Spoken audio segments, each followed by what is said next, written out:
Доброго времени суток, друзья! С вами Ростислав. Мы играем в игру Last Fortress Альянс МОС 7 сервер. И сегодня мы поговорим с вами о захвате города.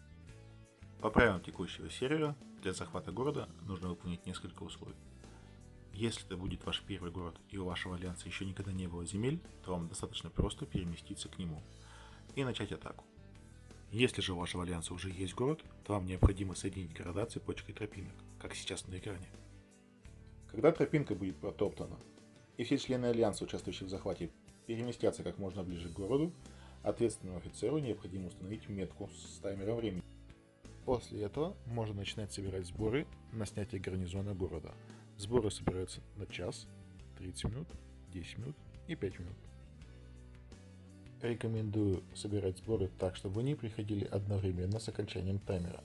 Для этого необходимо посмотреть, сколько времени занимает поход для основного БТРа, который вы собираетесь атаковать. У меня получилось 28 секунд. Добавляем это время к времени подготовки похода. В нашем случае получилось 30 минут 28 секунд. Когда на таймере над городом остается именно столько времени, нажимаем кнопку «Поход». Это сделано, чтобы все собираемые сборы пришли одновременно к городу. Не забываем периодически проверять наполняемость сборов, чтобы была возможность скоординировать действия соклановцев.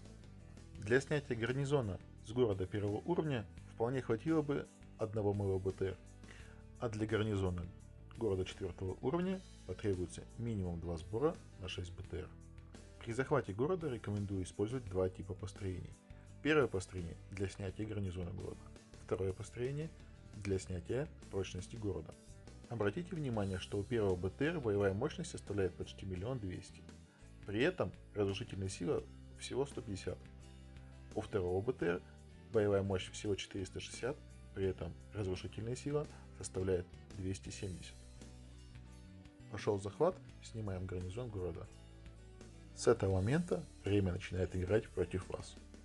Не дожидаемся, когда гарнизон будет снят полностью, отправляем БТР на снятие прочности города уже сейчас. Все пришедшие в город БТР встают в очередь атаки. Как только бой заканчивает один, биться начинает следующий. Очень важно правильно рассчитать необходимое количество БТР для захвата города, чтобы не потратить лишнее топливо. Для захвата города используется специальное топливо.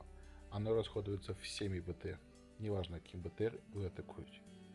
Для атаки рекомендую использовать самый прокачанный БТР. Во время атаки на город контролируйте, чтобы ваши соклановцы не отправляли лишний БТР. Даже после отмены похода специальное топливо назад не возвращается. Лучше всего заранее назначить добивающего, кто снимет последние очки прочности города. Ура! Город наш! Можно приступать к его починке. Подведем итог. Для того, чтобы захватить город, рядом с ним необходимо иметь захваченную клетку. Необходимо заранее пододвинуть всех участников захвата как можно ближе к городу. Определить наиболее удобное для захвата время, установить над городом метку с таймером. Рассчитать необходимое количество БТР для снятия гарнизона города.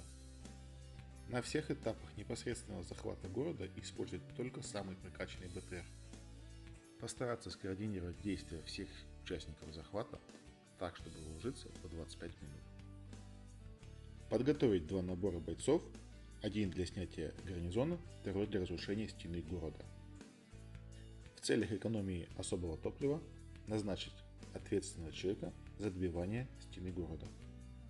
Удачи на полях сражений. Спасибо за внимание. До свидания.